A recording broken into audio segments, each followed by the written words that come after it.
श्री शिवाय नमस्तुभ्यम। हर हर महादेव। दोस्तों, आप सभी लोग जानते हैं कि 5 मार्च 2026 यानी गुरुवार को पड़ रही है चैत्र महीने की द्वितीया तिथि। और दोस्तों, ये वो तिथि है जो चैत्र महीने में पड़ने वाली सबसे बड़ी तिथि है, क्योंकि यह गुरुवार के दिन पड़ रही है और इसका बहुत ही बड़ा और विशेष महत्व होता है। इस दिन महादेव होली का त्योहार भी मनाया जाएगा। पूज्य गुरु जी ने कहा है, अगर कभी भी मौका लग जाए और चैत्र महीने की महादेव होली गुरुवार को पड़ जाए तो आप लोगों को 11 चावल के दाने वाला उपाय तो अवश्य ही करना चाहिए, और इन दोनों का संयोग बहुत ही कम आता है। और दोस्तों, पूज्य गुरु जी ने अपनी शिव महापुराण की कथा में बताया है, इस दिन आपको 11 चावल दाने वाला उपाय तो अवश्य ही करना चाहिए, क्योंकि ऐसा दिन पूरे साल में सिर्फ एक ही बार आता है। और दोस्तों, आप सभी लोग जानते हो कि महादेव होली का अगर सबसे बड़ा कोई उपाय है तो वो 11 चावल के दाने वाला उपाय है।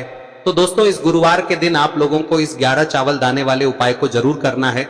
बहुत सारे लोग होंगे जिन लोगों ने इस उपाय को न किया हो, मतलब पूरा साल निकल गया और उन्होंने किसी भी दिन इस 11 चावल के दाने वाले उपाय को न किया हो। पर दोस्तों, आपके पास एक आखिरी मौका बचा हुआ है, जो कि 5 मार्च के दिन है। तो इस दिन आप लोगों को इस वाले उपाय को जरूर कर लेना है। भले ही आपने पूरे साल भर इस उपाय को ना किया हो, पर अगर आपने इस चैत्र महीने में पड़ने वाली द्वितीया के दिन अगर इस वाले उपाय को कर लिया तो आपको इस उपाय को करने का वो फल मिलेगा जिसकी आपने कभी कल्पना भी नहीं करी होगी। इसीलिए आप लोग इस वाले उपाय को एक बार जरूर कर लेना, ताकि आप लोगों के हाथ से यह मौका ना जा सके और आपको इस उपाय को करने का फल मिल सके। दोस्तों, यह उपाय पंडित जी ने अपनी अभी की ही शिव महापुराण की कथा में बताया है, जिस उपाय को आज हम आपको बहुत अच्छे से समझाने वाले हैं। इस वीडियो को देखने के बाद इस उपाय को समझने के लिए आपको कोई और वीडियो को देखने की जरूरत नहीं पड़ेगी। तो चलिए दोस्तों, उपाय को शुरू करते हैं। देखिए, यह इस चैत्र महीने के गुरुवार के दिन ये इतना खास होता है, इतना महत्वपूर्ण होता है। देखा गया है कभी कभी बड़े बड़े पूजा पाठ अनुष्ठान से जो मनोकामना पूर्ण नहीं होते, वो इस चैत्र महीने के द्वितीया के दिन एक छोटे से उपाय करने से ही आपकी मनोकामना पूर्ण हो जाती है। और बहुत सारे लोगों ने इस उपाय को किया भी है और उनको इस उपाय को करने का फल भी जरूर मिला है। अगर आप लोग भी इस उपाय को गुरुवार द्वितीया के दिन करना चाहते हैं तो आप इस उपाय को पहले अच्छे से समझ लेना, सुन लेना, उसके बाद करना। आपको इस उपाय का फल जरूर मिलेगा। और इस उपाय को कर लेने से आपके घर में चाहे किसी भी प्रकार की दुख और समस्या क्यों ना चल रही हो, आपको उसका कारण भी नहीं पता है कि भाई ये समस्या किस कारण से चल रही है, उसका कुछ भी कारण हो सकता है, जैसे पितृदोष हो सकता है या किसी भी तरह का मंगल दोष भी हो सकता है। तो इस दिन आप लोगों को यह वाला उपाय कर लेना है। यह एक ऐसा उपाय है जिस उपाय को अगर किसी विशेष दिन पर किया जाए तो भाई उस विशेष दिन का जो है वह तो हमें मिलता ही मिलता है, पर हमने उस दिन पर इस उपाय को किया है तो हमें उससे भी बड़ा फल मिलता है, और फल बहुत जल्दी मिलता है, क्योंकि आप इस उपाय को बहुत ही बड़े और विशेष दिन पर कर रहे हो। तो चलिए अब उपाय के बारे में बात करते हैं, लेकिन उससे पहले आप लोगों को यह जानना आवश्यक है कि आखिर यह उपाय किस समय करना है, किसको करना है और कैसे करना है। तो चलिए हम आगे आपको वीडियो में एक एक करके बता देते हैं। लेकिन उससे पहले अगर आप लोग हमारे चैनल पर नए हैं तो हमारे चैनल को सब्सक्राइब कर लेना और इस वीडियो को लाइक करके कमेंट बॉक्स में श्री शिवाय नमस्तुभ्यम ओम नमः शिवाय जरूर टाइप कर देना। और अपने फायदे के लिए, गरीबी दूर करने के लिए इस वीडियो को पूरा देखकर जाना, तभी आपको लाभ की प्राप्ति होगी। यदि आज आपने वीडियो को बीच बीच में से देखा, काट काट कर देखा, तो आपको जीवन में कभी सफलता हासिल भी नहीं होगी। दोस्तों, इस 11 चावल के दाने वाले उपाय को हमें इस गुरुवार के दिन कैसे करना है, किसको करना है, किस समय करना है और कहां पर करना है, ये सारे सवालों के जवाब आपको इस वीडियो में मिल जाएंगे। और जो ये वीडियो देखेगा भाई, उसको 11 चावल के दाने वाला उपाय जरूर करना चाहिए, क्योंकि इस दिन एक चावल के दाने का भी बहुत ही बड़ा और विशेष महत्व होता है। और जब बात आ जाए 11 चावल के दाने की, तो ये सोने पे सुहागा वाली बात हो जाती है और ये एक बहुत ही बड़ा उपाय हो जाता है इस गुरुवार द्वितीय तिथि का। तो अब दोस्तों, इस 11 चावल के दाने वाले उपाय को आखिर करना किसको है, सबसे पहले हम लोग वो बात जान लेते हैं। तो देखो, घर की जो बड़ी माताएं बहनें होती हैं, उन माताओं बहनों में से कोई भी एक बड़ी माता बहन इस वाले उपाय को कर सकती है। और दोस्तों, अगर आप चाहें तो अपने घर में से सभी सदस्यों को भी इसको करवा सकते हैं। अगर किसी व्यक्ति की खुद की कोई मनोकामना है, खुद की कोई दुख और परेशानी है जो कि वो अपने लिए ही करना चाहता है, इस वाले उपाय को तो वह खुद अपने लिए भी कर सकता है। बाकी अगर कोई घर में से ऐसा है जो कि अपने पूरे घर परिवार की सुख और शांति के लिए ये वाला उपाय करना चाहता है, तो भाई वो भी कर सकता है, उसमें भी कोई दिक्कत वाली बात नहीं है।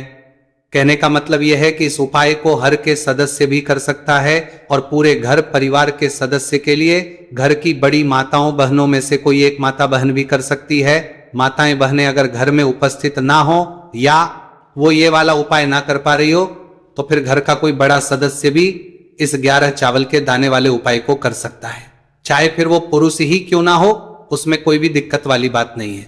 अब दोस्तों, इस 11 चावल के दाने वाले उपाय को हमें करना कहां पर है, हमें इसे शिव जी के मंदिर में जाकर करना है। बहुत सारे लोग प्रश्न करते हैं उपाय को करते समय, क्या हम इस उपाय को घर पर कर सकते हैं? तो इस वाले उपाय को आप घर पर नहीं कर सकते हो। इस वाले उपाय को करने के लिए आपको शिव जी के मंदिर ही जाना पड़ेगा। उसके बाद में दोस्तों जो अगला प्रश्न निकल कर आता है वो ये आता है इस उपाय को लेकर कि आखिर इस उपाय को हमें किस समय करना है, सुबह के समय करना है कि शाम के समय करना है? तो देखो, इस वाले उपाय को आप लोग सुबह के समय भी कर सकते हो और शाम के समय प्रदोष काल में भी कर सकते हो। अब अगर आप पूछो कि भाई सबसे उत्तम समय कौन सा रहेगा इस 11 चावल के दाने वाले उपाय को करने का, तो हम आपसे बस यही कहेंगे कि इस उपाय को आप सुबह के समय करेंगे तो ज्यादा बेहतर होगा। बाकी अगर प्रदोष काल शाम के समय भी करेंगे तो भी अच्छा होगा, उसमें कोई भी दिक्कत वाली बात नहीं है। तो अब दोस्तों जो अगली सबसे बड़ी और महत्वपूर्ण बात आती है वो ये आती है कि सुबह अगर हम उपाय को करेंगे तो हमें कितने बजे से लेकर बजे तक के बीच में करना है, और शाम के समय प्रदोष काल में करेंगे तो हमें कितने बजे से लेकर कितने बजे के बीच में करना है। तो देखो, सुबह जितनी जल्दी हो सके आप उपाय को करने की कोशिश करना। बाकी अगर किसी कारणवश लेट भी हो जाओ, थोड़ी देर भी हो जाए, तो 10 या 11 बजे तक भी आप उपाय कर लेना, पर 12 बजे से ज्यादा देरी ना हो, ठीक है? इस बात का ध्यान रखना। उसके बाद में दोस्तों अगर शाम के समय प्रदोष काल की बात करें, दोष काल का जो समय है होता है वो शाम के 6 बजे से शुरू हो जाता है। मतलब शाम के 6 बजे से लेकर 7 बजे के बीच का जो समय होता है यह समय प्रदोष काल का समय होता है। पर अभी जो मौसम चल रहा है इस मौसम में जो है शाम बहुत देरी से होती है, तो आप इस उपाय को 7 या 8 बजे के बीच में भी कर सकते हो। मतलब शाम के 6 बजे से रात 8 बजे के बीच में आप कभी भी इस वाले उपाय को कर सकते हो, उसमें कोई भी दिक्कत वाली बात नहीं है। अब दोस्तों यहां पर इस उपाय को लेकर एक और सबसे बड़ी बात यह निकल कर आती है कि इस 11 चावल के दानों को हमें लेना कहां से होता है, और हमें इस उपाय को करने के साथ में क्या और कुछ भी सामग्री ऐसी होती है जो शिव जी के मंदिर लेकर जानी है। तो देखो यहां पर हम आपको बता दें, सबसे पहले आप लोग ये जान लो कि ये जो 11 चावल के दाने वाला उपाय है, सिर्फ और सिर्फ आप उपाय की सामग्री लेकर कभी भी शिव जी के मंदिर मत जाना, क्योंकि हमें भगवान के सामने ये नहीं दर्शाना है कि अगर हम भगवान शिव जी के मंदिर आए हैं तो अपने फायदे के लिए आए हैं। तो इसलिए जो भी पूजन सामग्री है, उपाय सामग्री है 11 चावल के दाने, इसके साथ में आपको पूजन सामग्री भी जरूर लेकर जाना है। देखो, अगर सुबह के समय उपाय कर रहे हो तो सीधी सी बात है, 1 लोटा जल तो आप लेकर जाओगे ही जाओगे। वही 1 लोटा जल अगर मिट्टी का जल हो तो बहुत अच्छा रहेगा। मिट्टी का जल कैसे बनाया जाता है इसके लिए हमने पहले से बहुत सारी वीडियोस बना दी है। आपके पास इस दिन एक आखिरी मौका रहेगा मिट्टी का जल शिवजी पर चढ़ाने का और उपाय को करने का, बहुत बड़ा आपको इस दिन फल मिलेगा। तो इसलिए इस दिन हो सके तो भाई मिट्टी का जल चढ़ाना, तो अपने साथ में कम से कम 1 लोटा जल तो आपको लेकर जाना ही जाना है। अगर मिट्टी का जल नहीं है तो घर का जल भी आप इस्तेमाल कर सकते हो। इसके अलावा जो भी पूजन सामग्री है, देखो 11 चावल के दाने ये अलग आपके रहेंगे और जो आपकी पूजन सामग्री रहेगी वो अलग रहेगी। पूजन सामग्री में आप जो भी चीज लेकर जाना चाहे वो लेकर जा सकते हैं, उसमें कोई भी दिक्कत वाली बात नहीं है। वही अगर हम बात करें शाम के समय की, तो शाम के समय शिवजी पर जल नहीं चढ़ता है, इसीलिए शाम के समय आप लोग एक दीपक तैयार कर ले जो कि गोलबत्ती का, आटे का, शुद्ध देसी गाय का घी का होगा है। इस बात का आप लोगों को ध्यान रखना है और इस दीपक को आपको घर से जलाकर नहीं लेकर जाना है, भगवान शिव जी के मंदिर में जाकर ही जलाना है। इस बात का भी आप लोगों को ध्यान रखना है। अब दोस्तों यहां पर हमें इस बात को समझना है कि ये 11 चावल के दाने हमें लेना कहां से है, क्या हमें दुकान से लेकर आना है या हमें अपने घर से लेना है या कहां से लेकर आना है और कौन से चावल लेना है, क्योंकि चावल भी बहुत प्रकार के होते हैं। तो देखो इन सभी सवालों के जवाब आप लोग एक बात में सुन लो कि भाई ये जो है इस उपाय में आपको ये नहीं देखना है कि भाई कौन से चावल है कौन से चावल नहीं है। बस जो भी चावल ले रहे हो वो चावल का दाना सबूत होना चाहिए, मतलब साबुत होना चाहिए, टूटा हुआ नहीं होना चाहिए, कटा पीटा नहीं होना चाहिए। ये बात आपको ध्यान रखना है। बाकी आपका चावल बासमती हो या सादा चावल हो या कोई सा भी चावल हो, उसमें कोई भी दिक्कत वाली बात नहीं है। तो सीधी सी बात है कि आपके घर के रसोई घर में जहां पर आप भोजन बनाते हो वहां पर जो भी चावल आपके उपस्थित हो उन चावलों में से अपनी एक कटोरी लेना या एक मुट्ठी चावल अलग से निकाल कर रख लेना, क्योंकि हम 11 चावल ही यहां पर इस उपाय में लेने वाले हैं। तो हमें ये चावल के दाने गिनकर निकालने पर डटेंगे। इस बात का आप लोगों को ध्यान रखना है। तो अपने उस चावल की कटोरी में से या चावल में से 11 ऐसे चावल के दाने आप लोग निकाल लो जो कि टूटे हुए ना हो, कट्टे पीटे ना हो, जिनमें कोई दाग ना लगा हुआ हो, है ना। अच्छे साबुत चावल के दाने 11 दाने आप लोग निकाल कर रख लो और इन किसी भी एक कागज की पुड़िया में या किसी एक छोटी सी कटोरी में आप लोग रख लो, ताकि यह सुरक्षित रहे, आपके एक भी चावल का दाना इधर उधर ना हो और आपका उपाय भी पूरा अच्छे से हो जाए। तो भाई जैसे ही आपका उपाय की जो सामग्री है 11 चावल के दाने ये तैयार हो जाते हैं, उसके बाद में आपको जो भी अपनी पूजन सामग्री है, सुबह के समय कर रहे हो तो एक लोटा जल या पूजन सामग्री जो लेकर जाना चाहो उसकी भी तैयारी कर लेना, और किस समय जा रहे हो तो भाई अपना जो दीपक है उसे तैयार कर लेना, ठीक है। और उपाय को करते समय शुद्धता का विशेष रूप से ध्यान रखना, ठीक है। सुबह सुबह स्नान करने के बाद ही उपाय को करने की आप लोग तैयारी करना। उसके बाद अगर शाम के समय की बात करें तो शाम के समय आपको स्नान करने की जरूरत नहीं है, पर शुद्धता का ध्यान रखना है। आपको स्नान तो नहीं करेंगे, आप हाथ मुंह धोकर भी इस वाले उपाय को शाम के समय प्रदोष काल में कर सकते हैं, इसमें कोई की बात नहीं है। तो आप अपने उपाय की पूरी सामग्री तैयार करके आपके पास ही में जो आपका शिव मंदिर हो वहां पर पहुंच जाइए। सबसे पहले शिव मंदिर में जाकर आप लोगों को उपाय नहीं करना है, पहले भगवान के दर्शन करना है, भगवान से आशीर्वाद प्राप्त करना है, फिर शिव जी की शिवलिंग के पास में आना है। शिवलिंग के पास में आने के बाद आप जो पूजन सामग्री लेकर आए हुए हैं, जैसे कि सुबह गए हुए होंगे तो एक लोटा जल और जो भी पूजन लेकर आए हैं आप उनसे भगवान शिव जी की पूजन कीजिए। सबसे पहले तो एक लोटा जल ही चढ़ेगा, उसके बाद में आपकी पूजन सामग्री चढ़ेगी। उसके बाद में अगर दोस्तों शाम के समय अगर आप इस उपाय को कर रहे हो तो अपने साथ में कम से कम एक जो दीपक है गोलबाती का जो आप अपने साथ में लेकर गए हो, उस दीपक को मंदिर में जाकर अपनी माचिस से जलाना है और उस दीपक को शिवलिंग के पास में रखना है, ठीक है। इस दीपकों के बाद ही आप लोगों को अपना ये वाला उपाय शुरू करना है, और दीपक को ज्यादा पास में मत रखना, वैसे भी गर्मी पड़ रही है, भगवान शिव जी को आंच नहीं लगनी चाहिए, है ना। तो भाई जैसे ही आपकी पूजा अर्चना हो जाती है आप भगवान शिव जी को प्रसन्न कर लेते हैं। उसके बाद में शिवलिंग के पास ही में आप कहीं पर बैठ जाइए, सामने या आसपास जिस जगह पर आपको बैठना हो वहां पर बैठ जाइए और अपने वो 11 चावल के दाने अपने सामने निकाल कर रख लीजिए, क्योंकि अब यहां पर करने की आपको तैयारी करना है। और इस तरीके से जब आप उपाय करेंगे, पूजन सामग्री करने के बाद, पूजन अर्चना करने के बाद, तो आपको उपाय का फल बहुत जल्दी और बहुत बढ़ा होकर मिलेगा। तो अपने 11 चावल के दाने अपने सामने निकाल कर रख लेना, और ये जो उपाय है ये आपकी सीधे हाथ की हथेली से होगा, इसलिए इस बात का भी विशेष रूप से ध्यान रखना है। तो सीधे हाथ की हथेली का प्रयोग करके ही आप लोग अपना इस वाले उपाय को करना। अपने सामने जो भी आपकी कागज की पुड्डियां हैं उसको रख लो, या कटोरी है तो भाई उसे अपने सामने रख लो और अपने वो 11 चावल के दाने निकाल लो, ठीक है। उसके बाद में दोस्तों अब आपको क्या करना है कि शिवलिंग आपके सामने होगी, तो आपने वो 11 चावल के दाने एक एक करके आपको शिव जी के शिवलिंग के ऊपर चढ़ाना है। कहां पर चढ़ाना है? शिवलिंग के ऊपर चढ़ाना है, और कहीं पर भी नहीं चढ़ाना है, आपको अपने हथेली से शिवलिंग के ऊपर चढ़ना है।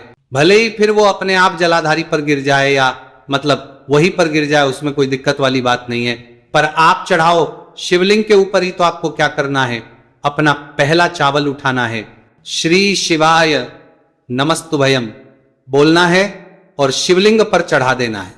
इसी तरीके से दूसरा चावल का दाना उठा है, शिवलिंग पर चढ़ाना है और मंत्र बोल देना है, और फिर तीसरा चावल का दाना उठाना है, श्री शिवाय नमस्तुभयम बोलना है और चढ़ा देना है। इसी प्रकार से आपको पूरे 11 चावल के दाने एक एक करके शिवजी के शिवलिंग के ऊपर चढ़ाना है और भगवान से प्रार्थना करते जाना है। मतलब प्रार्थना तो आपको आखिरी में करना है, पर हर एक के दाने को चढ़ाते समय श्री शिवाय नमस्तु भयम जरूर बोलना है। उसके बाद ही में ये चावल का दाना शिवलिंग के ऊपर आपको चढ़ाना है। जैसे ही आपके 11 चावल के दाने शिवलिंग के ऊपर जाते हैं तो भाई उसके बाद में आपको क्या करना है, भगवान से अपनी मनोकामना बोलना है। मनोकामना भी कब बोलना है? जब आपका 11 चावल का दाना आपके सीधे हाथ की हथेली में हो और आप उसे चढ़ाने के लिए जा रहे हो, श्री शिवाय नमस्तुभयम बोलकर उस आखिरी चावल के उस शिवलिंग के ऊपर चढ़ा देना और भगवान से फिर अपनी वह मनोकामना बोल देना।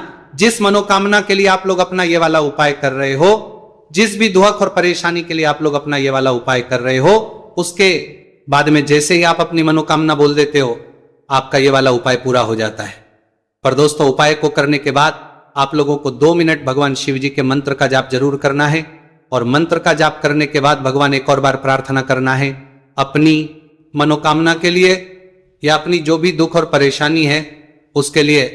इसके बाद में आप लोग भगवान को देखकर भगवान से प्रार्थना करके उनसे आशीर्वाद लेकर वहां से उठ सकते हैं और अपने घर पर जा सकते हैं। बस दोस्तों, यहां पर यह वाला उपाय पूरा हो जाता है। इस तरीके से जो भी व्यक्ति छोटी छोटी चीजों का ध्यान रखते हुए इस 11 चावल के दाने वाले उपाय को करेगा, निश्चित सी बात उसे उसकी मनोकामना जल्द ही पूर्ण होगी और जो भी दुख और परेशानी है वो भी बहुत ही जल्दी दूर होंगे। और दोस्तों, अगर आपको हमारी ये वीडियो पसंद आई हो तो हमारे इस वीडियो को लाइक और चैनल को सब्सक्राइब जरूर करें। हर हर महादेव, ओम नमः शिवाय। मार्गशीर्ष मास के दिनों में विशेषकर भगवान शिव और माता पार्वती और विष्णु भगवान का पूजन किया जाता है। अब साथ ही साथ पूर्णिमा का दिन भी पड़ गया है, तो ऐसा समझ लीजिए आपके जीवन में धन भी आएगा, सुख भी आएगा, धन बढ़ेगा भी और साथ ही साथ आपके जीवन के सारे संकटों को भगवान शिव जी दूर कर देंगे। तो चलिए सबसे पहले बात कर लेते हैं सबसे पहले उपाय की, जो कि गुरुवार वाले दिन आपको विशेषकर करना है। और इस उपाय को करने से आपकी कोई भी ऐसी इच्छा, कोई भी विश जो अभी तक अधूरी है, पूरी नहीं हो रही है, तो आपकी बड़ी से बड़ी विश और मनोकामना भी पूरी हो जाती है जब आप गुरुवार पूर्णिमा वाले दिन इस पहले उपाय को कर लेते हैं। तो देखिए, आप सभी जानते हैं कि श्री हरि विष्णु जो है उन्हें तुलसी दल सबसे प्रिय है। बिना तुलसी माता के श्री हरि विष्णु अधूरे हैं और बिना तुलसी पत्तों के श्री हरि विष्णु का भोग अधूरा है। अब श्री हरि विष्णु को प्रसन्न करके आप अपनी किसी भी मनोकामना को पूरा कर सकते हैं, क्योंकि श्री हरि विष्णु प्रसन्न हो गए तो आपकी कोई भी विश और इच्छा मनोकामना अधूरी नहीं रहेंगी। तो आपको तुलसी के 5 पत्ते लेने हैं। अब ये 5 तुलसी के पत्ते जो आपने लिए हैं, ये 5 तुलसी के पत्ते आपको श्री हरि विष्णु को अर्पित करने हैं। अपने घर के मंदिर में ही ठीक है, ऐसा आपको करना है। आपके घर में श्री हरि विष्णु की कोई मूर्ति है, प्रतिमा है, वहां पर यह 5 तुलसी के पत्ते आप रखें और साथ ही साथ एक देसी घी का दीपक गोल बाती का आपको लगाना है। और ओम नमो भगवते वासुदेवाय नमः इस मंत्र का आपको 11 बार जप करना है। देखो मंत्र कौन सा है, ओम नमो भगवते वासुदेवाय नमः। और फिर श्री हरि विष्णु से अपनी विश, अपनी इच्छा, अपनी मनोकामना कह देना और फिर देखना आपकी विश और इच्छा, जो भी आपकी मनोकामना है, जो भी अपने जीवन में आपको चाहिए। अगर निर्धनता बहुत है, आप अपने घर से गरीबी को दूर करना चाहते हैं, या फिर धन आपका बढ़ता नहीं है, आप चाहते हैं कि आपका धन बढ़े, या फिर आपके घर में फिजूल खर्ची बहुत होती है, पैसा आपके पास नहीं रुकता है, आप चाहते हैं कि पैसा आपके पास रुके, या फिर घर में कोई व्यक्ति ऐसा है जो बहुत बीमार रहता है, या फिर किसी का विवाह नहीं हो पा रहा है, तो जो भी आपकी इच्छा है, जो भी आपके विश है, बस एक बार श्री हरि विष्णु से कह दें। दिन है, साथ ही 7 साल का सबसे बड़ा दिन है। यह दिन इतना उत्तम है कि जो आप श्री हरि विष्णु से मांग लेंगे, जो उनसे कह देंगे, वह आपकी विश, आपकी मनोकामना को बहुत जल्दी पूरा कर देंगे। तो यह पहला उपाय है। चलिए बात करते हैं दूसरे उपाय की। देखो, यदि आपके जीवन में आर्थिक संकट बहुत अधिक हो रहे हैं, धन की समस्या लगातार जीवन में बनी हुई है, एक एक रुपयों को प्राप्त करने के लिए आपको बहुत अधिक मेहनत कर रहे हैं, तो आज रात्रि में सोने से पहले आपको हो यह चमत्कारी दीपक का उपाय अवश्य करना है। या फिर यदि आपका जो व्यापार है